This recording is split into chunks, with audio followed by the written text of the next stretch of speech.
Number system. आज हम बात करेंगे कुछ नंबरों के बारे में। सबसे पहले आपके पास होता है नेचुरल नंबर।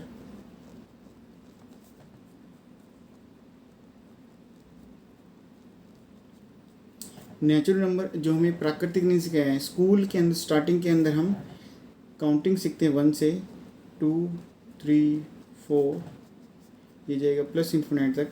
फिर आते हैं आपके पास होल नंबर।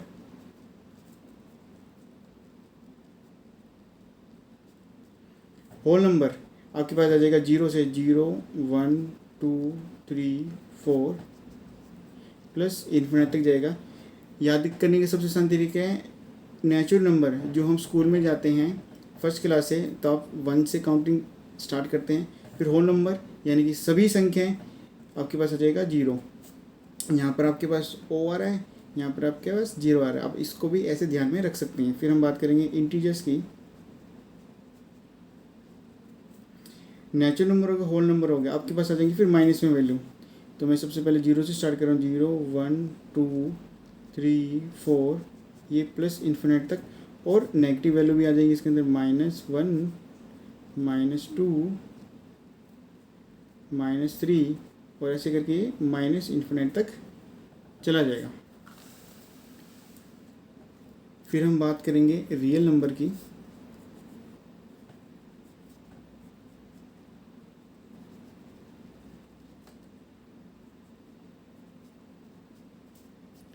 रियल नंबर आपके पास दो तरह के होते हैं।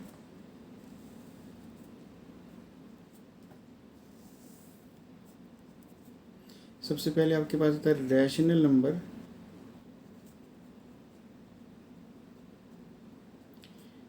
और सेकंड आपके पास होता है इरेशनल नंबर।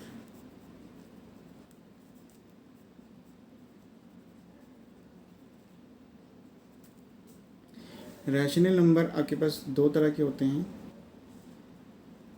एक तो होता है टर्मिनेटिंग,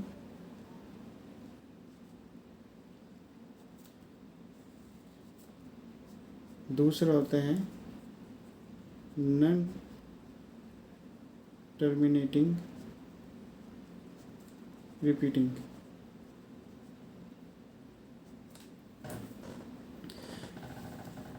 टर्मिनेटिंग कहने का मतलब होता है कि ख़त्म हो जाना। जैसे कि मैं p/q की फॉर्म में आपके पास कोई क्वेश्चन है, मैं लिख रहा हूँ 10/2। जब इसको सोल्व करता हूँ तो मेरे पास आ जाता है 5, यानी कि इससे ज़्यादा सोल्व नहीं होगा, तो इसी को कहते हैं टर्मिनेटिंग। ये वैल्यू आपके पास प्लस माइनस दोनों में हो सकती है। प्लस में भी आंसर आ सकता है आपका, माइनस में भी आंसर आ सकता है। एक और एग्जाम्पल लेते हैं, p/q 7/2 है, जब सोल्व करेंगे हमारे पास आएगा 3/5। तो आपने सोल्व करके देखा कि आपके पास 3/5 है, डेसिमल के अंदर वैल्यू आई है, यानी कि रियल नंबर के अंदर आपके पास डेसिमल के में आंसर आ सकता है। लेकिन अगर मैं बात करूं नेचुरल नंबर की, होल नंबर की, इंटीजर्स के अंदर, तो इसके अंदर आपके पास डेसिमल में आंसर नहीं आएगा। तो हम लिख सकते हैं नोट के अंदर,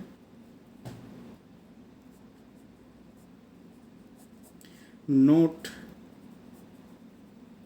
contains डेसिमल नंबर्स। इसमें आपके पास पॉइंट में आंसर नहीं आएगा, लेकिन रियल नंबर के अंदर आपके पास पॉइंट में आंसर आएगा। अगर हम p और q की बात करें, जो हमारे पास p/q है, जो q की वैल्यू है, ये 2 और 5 आपके पास हो सकती है। जब आपके पास डिवाइड में 2 और 5 आएगा तो आपका आंसर आएगा टर्मिनेटिंग। तो आपको इस चीज़ का भी ध्यान रखना है। तो आपको साफ साफ पता लग रहा है कि जब मैं सोल्व करता हूँ एक रैशनल नंबर को, उसके अंदर आपके पास natural number, whole number, integer भी आ रहे हैं। तो यहाँ पर मैं लिख सकता हूँ एक रैशनल नंबर भी आपका एक नेचुरल नंबर भी हो सकता है। नेचुरल नंबर कैसे होगा, आपके पास में 10/2 आ जाएगा मेरे पास, तो मेरा आंसर आ जाएगा 5। जब मेरे पास 5 आंसर आ जाएगा तो ये आपके पास एक नेचुरल नंबर है, क्योंकि ये पॉजिटिव है, ना ही ये पॉइंट के अंदर है। अगर मैं बात करूँ एक होल नंबर की, होल नंबर के लिख लेता हूँ। मेरे पास कहीं सोल्व करके 1/1 -1/2 आ गया है, तो 0/2 हो जाएगा आंसर आपके पास जीरो होगा, तो ये मेरे पास हो जाएगा होल नंबर। अगर मैं बात कर लेता हूँ इंटीजर्स की, सोल्व करने के बाद मेरे पास 5 - 7/2 आ जाता है, तो सोल्व करते हैं -2/2 हो जाएगा, यानी कि -1 हो जाएगा। तो रैशनल नंबर के अंदर आपके पास natural number, whole number, integer भी आते हैं।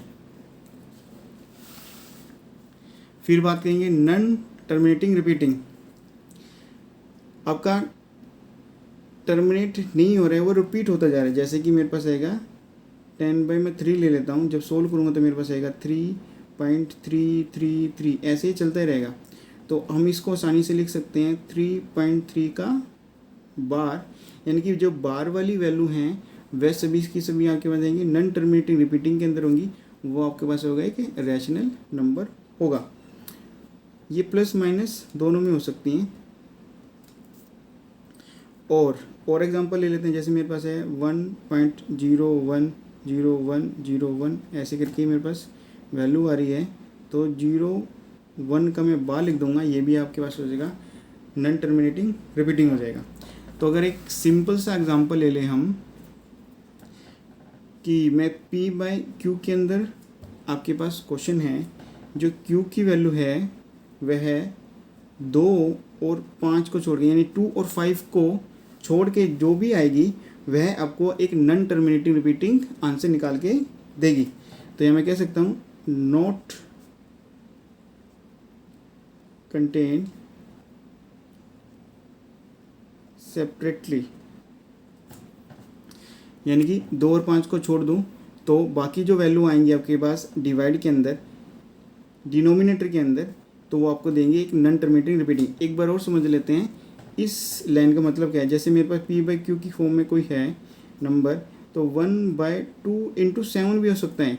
2 अगर 2 नहीं होगा तो आपके पास टर्मिनेटिंग आंसर आ जाएगा, साथ में 7 आ जाएगा, तो आपके पास आंसर आ जाएगा नॉन टर्मिनेटिंग रिपीटिंग। एक और एग्जांपल ले लेते हैं, P/Q है, आपके पास 2 भी है और 5 भी है, लेकिन साथ में आपके पास एक ऐसा नंबर आ जाता है जो कि 2 और 5 को छोड़ के है, ये भी आपको आंसर देगा नॉन टर्मिनेटिंग रिपीटिंग आंसर देगा। फिर बात कर लेते हैं 22/7 की, इक्वल टू आपके पास होता है 3.14285 का बार होता है। इसको मैं आगे अच्छी तरीके से समझाऊंगा। सबसे पहले देख लेते हैं इरेशनल नंबर हमारे पास कैसे होते हैं। इरेशनल नंबर वह नंबर होते हैं जो कि नॉन टर्मिनेटिंग होंगे और नॉन रिपीटिंग होंगे। नॉन टर्मिनेटिंग नॉन रिपीटिंग कहने का मतलब है आपके पास ना तो वे टर्मिनेट होंगे और ना ही वे रिपीट करेंगे। जैसे मेरे पास होगी पाई की वैल्यू √3 हो गया, √2 हो गया, √3 हो गया, √5 हो गया, ऐसे सभी वैल्यू आ जाएंगी। और एक और एग्जांपल लेते हैं 0.0100100001 ऐसे उसके करके आप के पास आ जाएंगे non terminating non repeating value है, वो भी आपके पास देंगे एक इरेशनल नंबर। अब बात कर लेते हैं पाई की। पाई तो यहाँ पर लिख दिया है, लेकिन मैंने पाई की वैल्यू लिख दी है यहाँ पर। तो आपको पता होना चाहिए जो ये पाई की वैल्यू होती है, जो पाई की वैल्यू होती है 2/7, ये अप्रोक्स वैल्यू होती है, ये इसके इक्वल नहीं होती है। इसको कहते हैं अप्रोक्स वैल्यू, लेके हम क्वेश्चन को सोल्व कर लेते हैं। जो पाई की जो रियल वैल्यू होती है वह आपके पास इरेशनल नंबर आपको प्रोवाइड करती है, जो कि होती है नॉन टर्मिनेटिंग नॉन रिपीटिंग होती है। आपने चीज़ का ध्यान रखना है। पाई की वैल्यू 22/7 होती है। 22/7 तो आपके पास होगा रैशनल नंबर, आसानी के लिए बता देता हूँ। और अगर पाई की बात करेंगे, पाई आपके पास होगा एक रैशनल नंबर। इन सभी फॉर्मूलों का इस्तेमाल करके हम आगे के बाकी क्वेश्चन करेंगे।